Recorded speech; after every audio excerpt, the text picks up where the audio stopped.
Hola, bienvenido al último capítulo de los últimos capítulos del podcast de Quiero Ser Rico. Te cuento un poco, si no sabes de qué te hablo, el podcast de Quiero Ser Rico ha terminado después de prácticamente 8 años y después de lo que viene siendo el último capítulo, el capítulo de despedida, he decidido grabar 3 episodios más a modo de resumen, a modo de conclusión, a modo de los aprendizajes más importantes que he tenido en estos últimos 8 años y mucho más tiempo sobre finanzas personales. En el primer de estos capítulos finales he hablado del ahorro, que para mí es lo más importante en finanzas personales. En el capítulo anterior he hablado sobre inversiones, que después del ahorro pues debe ser lo más importante. Para mí es lo más importante después del ahorro son las inversiones. Y en este último capítulo pues vamos a hablar de 3 cosas un poco diferentes entre sí, pero que también son importantes. Importantes, vamos a decir, en un segundo plano respecto a el ahorro y la inversión. Por tanto, el ahorro y la inversión son pilares fundamentales. Hoy te hablaré de estos otros 3 temas que vamos a decir que son secundarios, pero todos juntos forman esto del núcleo más importante de las finanzas personales. Y estos 3 temas de los que te voy a hablar es de fiscalidad, del tema de seguros y por último del tema de herencias o legados, llámalo como quieras.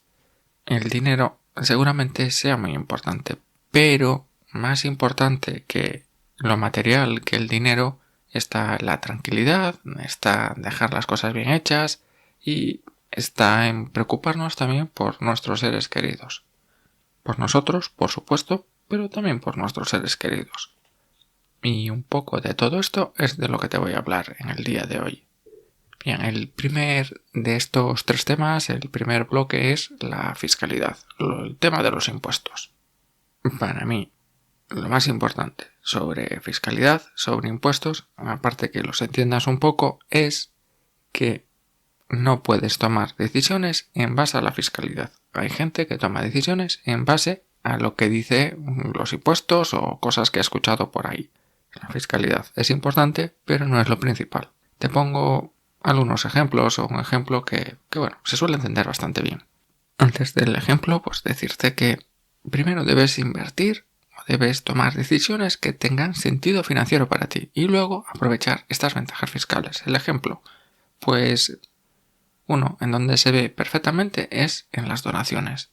Por donar dinero a determinadas organizaciones puedes deducirte hasta el 75% de lo que aportas. Por ejemplo, si pongo 100 euros, si hago donaciones por valor de 100 euros, Hacienda me va a devolver 75. Esto es un ejemplo que sucede a día de hoy en España. No me acuerdo exactamente cómo eran las cifras, pero más o menos. Vale. ¿Quién en su sano juicio le va a dar a alguien 100 euros para que le den 75? Está claro que es un muy mal negocio. Bien, pues en la fiscalidad, en todos los puntos de la fiscalidad, pasa algo así. ¿Quién va a dar algo para que le devuelva menos? Pues bueno, esto es importante. Primero lo que estés haciendo tiene que tener sentido. Y luego, si tenemos ventajas fiscales, pues por supuesto debemos aprovecharlas. Pero no voy a invertir, por ejemplo, en planes de pensiones que he oído que tienen unas ventajas fiscales maravillosas por esas ventajas fiscales. No, es al contrario. Yo creo que es un supuesto. Tómalo como que es un supuesto. Yo voy a invertir en planes de pensiones porque me interesa, me gusta o, pues se adaptan a mí o lo que sea. Tengo que matizar que no me gustan para nada los planes de pensiones, por lo menos los personales. Los de empresa, ya es otro tema. No me gustan los planes de pensiones, pero si me gustasen, pues eso sería mi primera decisión. ¿Tiene sentido? Vale. Y luego, en segundo lugar, pues tienen unas ventajas fiscales, las puedo aprovechar o las voy a aprovechar. A veces puede ser que 2 productos tengan más o menos el mismo sentido, que sean más o menos equivalentes, o incluso que uno sea peor que otro, pero las ventajas fiscales te hacen decidirte por uno frente a otro. Por ejemplo, en España pasa que si comparamos fondos de inversión con ETFs, 2 productos muy similares, en general los ETFs suelen tener alguna pequeña ventaja, a nivel de comisiones, a nivel de tener más posibilidades o poder hacer más cosas, pero con la fiscalidad en la mano, y es mucho mejor, por lo menos en España a día de hoy, es mucho mejor tener fondos de inversión que ETFs. Y esto no sucede en el resto del mundo, por eso son más populares los ETFs en todo el mundo, menos en España, que preferimos hacerlo con fondos de inversión. Más o menos es lo mismo, pero la fiscalidad aquí marca un poco las diferencias. ¿Qué más debemos entender de la fiscalidad? Lo segundo es entender cómo funciona lo que se llama fiscalidad diferida. Esto es que hay determinados productos, más que productos, formas de invertir, en donde tú no pagas impuestos en el año en donde has hecho esa operación, sino que ese pago de impuestos se puede retrasar 1 año, 2 años, 5, 10 o incluso de forma indefinida. O incluso pueden desaparecer esos impuestos que deberías pagar. Esto existe. Cuando yo compro acciones de una empresa y las mantengo y no las vendo, pues como no he vendido, nunca he tenido beneficios. Aunque hayan crecido lo que hayan crecido, yo no he vendido, pues sigo teniendo ese valor en mi cuenta, en mi cartera. Te pongo un ejemplo. Imagínate que he comprado acciones por valor de 100 euros a día 1 de enero y el día 31 de diciembre las vendo. Puedo hacer esto, cada 1 de enero las compro y cada 31 de diciembre las vendo. O las puedo comprar el día 1 de enero de un año y venderlas a finales de un periodo de 10 años. Bien, haciéndolo del modo anual, comprando y vendiendo todos los años, o haciéndolo del modo cada 10 años, se da la circunstancia que haciéndolo de forma anual todos los años tengo que pagar impuestos. Si yo, vamos a suponer, una rentabilidad del 10%, he invertido 100, al final del año tengo 110 y el día 1 de enero debería invertir esos 110, pero como he tenido que pagar impuestos, vamos a suponer un 20% para hacer números más redondos, esos 10 euros que he tenido de beneficio, importante, sobre el beneficio en este caso, tengo que descontarle ese 20%, es decir, 2 euros, me quedo con 8 y ese 1 de enero del año 1, en vez de invertir o reinvertir 110, estoy reinvirtiendo 108. 108 frente a 110 si no hubiese vendido. Al año siguiente, pues algo parecido, y al siguiente, y al siguiente, y al siguiente. Esto no he hecho los cálculos, pero se da que al cabo de 10 años es una diferencia muy, muy significativa. Bien, tenlo en cuenta. Fiscalidad diferida. Esto pasa en fondos de inversión, en planes de pensiones, en acciones, por supuesto, si compras una propiedad, un piso o lo que sea, no pagas impuestos por lo que se supone que podrías venderlo a final de año. A día de hoy esto no funciona así. Es importante recordar que la fiscalidad va cambiando con el paso del tiempo, por tanto hay que estar un poco alerta con estas cosas. No es demasiado trabajo, la verdad. Suelen ser cambios pequeños, de forma bastante gradual, a veces hay cambios un poco más drásticos, pero suelen ser cosas bastante limitadas. Y también cambia según el país en donde estemos, ¿vale? Cada país tiene sus reglas, en general en casi todos son bastante parecidas, pero puede haber diferencias bastante significativas para nuestro bolsillo. La forma de calcularlo y todo esto puede ser muy parecido, pero el importe o exenciones o cosas de estas puede cambiar bastante. Aparte de que puede haber ciertos productos que tengan ciertas ventajas. Es importante conocerlas y cómo funcionan. Creo que es posible que hayas escuchado historias de gente que tenía un plan de pensiones en España y cuando llegó el momento de la jubilación pidió que le dieran todo ese dinero a su cuenta corriente. Es decir, que es lo que se llama rescatar el plan de pensiones y hacerlo todo junto. Bien, pues si haces esto, lo normal es que la factura de tu próxima declaración de impuestos sea muy, muy abultada. Todos hemos escuchado historias de personas que cuando hicieron la declaración de la renta al año siguiente no tenían dinero para pagarlo por el importe tan elevado. Por tanto, es importante conocer estos mecanismos.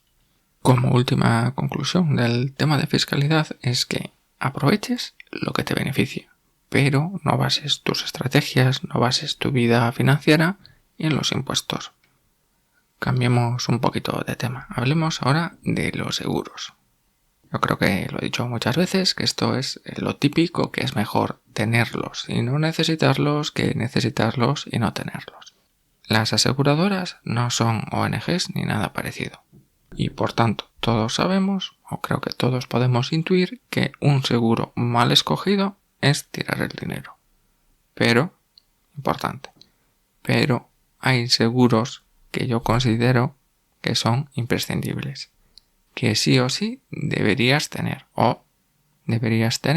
según las circunstancias que tengas. El primero de todos, el seguro de vida. Para mí es de los seguros más importantes. ¿Todo el mundo necesita un seguro de vida? No. ¿Quién lo necesita? Pues si tienes personas que dependan de ti o deudas, como una hipoteca. Si tienes hijos, una pareja que dependa de ti o algún familiar que pueda depender de ti, o tienes deudas importantes como puede ser una hipoteca, deberías tener un seguro de vida que cubra como mínimo esas deudas o que cubra un importe lo suficientemente importante para intentar arreglarles un poco la vida.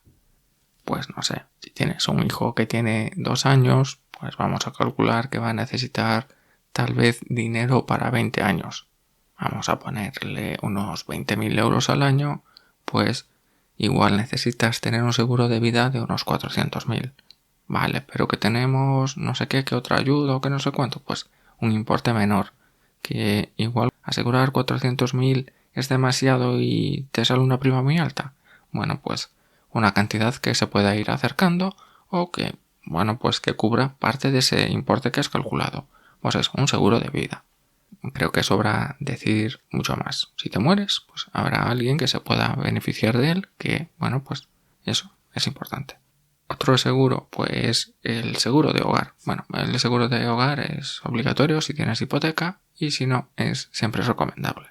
Yo no es que esté en contra de este tipo de seguros para asegurar bienes materiales, pero yo creo que sí que es recomendable por lo menos tener un seguro que cubra parte o, posibles desperfectos que puedan surgir.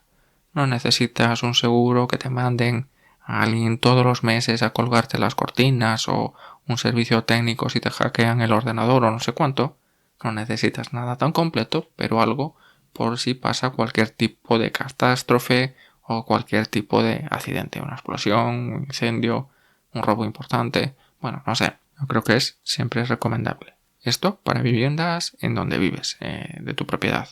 Si son viviendas que tienes alquiladas, pues yo creo que incluso tiene mucho más razón de ser tener un seguro de hogar. El siguiente seguro, pues un seguro de coche. Mira, es una obligación legal, por tanto no hay nada que discutir. No vamos a meternos en líos por no cumplir con la ley. Y luego seguros de salud, de incapacidad y este tipo de cosas, pues eso depende ya del país, depende de tu situación y de tus necesidades. En sitios como España, que hasta ahora la sanidad pública, no vamos a decir que sea perfecta, pero por lo menos no deja gente en la calle sin atender. Igual es lenta, igual pues tiene algunos fallos, o muchos o pocos, cada uno que lo valore, pero es bastante universal. En otros países pues no sucede esto, entonces pues sí es mucho más recomendable tener un seguro de salud que te cubra, depende un poco de las circunstancias, pero por lo menos hospitalizaciones o enfermedades graves o cosas de estas. Todo esto que te he dicho debes analizar cada uno de los seguros, si realmente lo necesitas y pensar qué pasaría si sucede lo que yo no quiero y el seguro me va a ser una solución o me va a ser un problemilla. Como iba diciendo, perdón que me han interrumpido y he perdido un poco el hilo, pero sobre los seguros. Es importante que tengas lo que realmente necesites, que lo calcules bien. ¿Lo necesito o no lo necesito? ¿Es un riesgo que yo puedo asumir? Por ejemplo, tienes un coche que tiene ya 10 años, sabes que que puede costar, 10.000, 15.000 euros, y si te se estropea, si te lo roban, si te arde, si no sé cuánto, si tienes un accidente con él, vas a necesitar un seguro a todo riesgo que no te va a cubrir todo el valor, o vas a tener el dinero suficiente, no va a ser un problema comprar un coche por, más o menos de las mismas características. Si tienes el dinero, pues yo creo que asegurar ese tipo de cosas, aparte del seguro legal obligatorio y todo esto, pues es tirar el dinero. Con esto llegamos un poco a esta conclusión, que es: ajusta la cobertura al capital que necesitas cubrir. Si yo tengo un seguro de vida y tengo una hipoteca de 200.000, pues igual necesito que este seguro me cubra esos 200.000. Pero mira, es que ya han pasado 5 años, he ido pagando la hipoteca, ahora ya no debo 200.000, sino que debo, imagínate, 180 y tengo otros 10.000 ahorrados, pues no necesito que me cubra 200. Con que me cubra 170 es más que suficiente. Ajusta la cobertura al capital que necesites cubrir en ese momento. Y luego, también es importante, el tema de los seguros. Todos los años suben. A veces, pues, si son seguros de vida o seguros de salud, conforme vamos cumpliendo años, podemos saltar de escalados bastante importantes y suben bastante. O cosas como lo que he dicho antes. Lo que hoy tiene sentido puede que mañana deje de tenerlo. Y por último te quiero hablar de herencias, de legados, de qué pasaría si mañana me muero. O si no es mañana, es más tarde. Yo creo que lo sabes, todos lo sabemos, la muerte es algo seguro. Planificarlo, puedes planificarlo mejor o puedes no planificarlo, pero el problema o este tema va a seguir ahí. En España, cuando alguien se muere, hay dos opciones o dos variantes, por decirlo de alguna forma: que esa persona tenga el testamento hecho, que no sé los importes exactos, pero a día de hoy debe estar en torno a unos, menos de 100 euros. O puede ser que no tenga este testamento hecho, entonces haya que hacer una declaración de herederos. Bien, pasamos de un trámite rápido y de poco importe, que te cuesta unos 100 euros, a pues un trámite mucho más largo y creo que es más o menos el triple de lo que te puede costar un testamento, entre el doble y el triple. Es decir, le vas a complicar la vida a tus herederos. Básicamente, por eso, no tener un testamento abierto. Estamos hablando de abierto. Aparte que, dependiendo de tus circunstancias, pues mira, te aporta claridad o evita, en determinados casos, evita líos con familiares. Lo dejas todo por escrito y todo cerrado. En caso de pensar en que te vas a morir, que ya te digo yo que te vas a morir, hay ciertas cosas, ciertos productos que puedes tener en cuenta. Uno de ellos son los seguros de vida. Ya te he hablado un poco de los seguros de vida. Otros son fondos de inversión o planes de pensiones que pues están pensados para gente viva, para mientras estés vivo y beneficiarte de ellos, pero que si te mueres tienen importantes ventajas para tus herederos. Desde que pagan muchos menos impuestos a que son trámites mucho más rápidos y mucho más sencillos que otros productos. Por tanto, si tienes igual 65 años y dices, no voy a invertir en fondos de inversión porque total, esto es para gente joven y tal, pues igual te puedes llevar una sorpresa con las ventajas fiscales que pueden tener en el momento del legado, en el momento de la herencia de estos productos. Y pensando un poco en el día en que no estemos, esto no se trata solo de dinero, que también, pero es una forma también de transmitir valores, educación, incluso tranquilidad a tus seres queridos. Cómo gestionar su día a día, cómo gestionar sus finanzas, pues todo esto también son lecciones de vida. Mi consejo final sobre este tema es que lo planifiques un poco, que aunque no tengas mucho dinero, que le dediques un poco de tiempo, 1 hora para ir a notaría, hacer un testamento, dejar un poco las cosas un poco más claras, tomar algunas precauciones a mayores.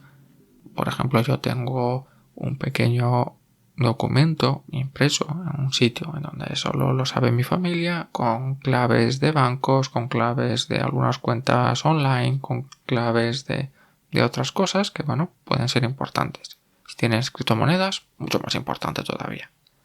Y con esto ya llegamos a la conclusión, al último podcast de Quiero ser rico.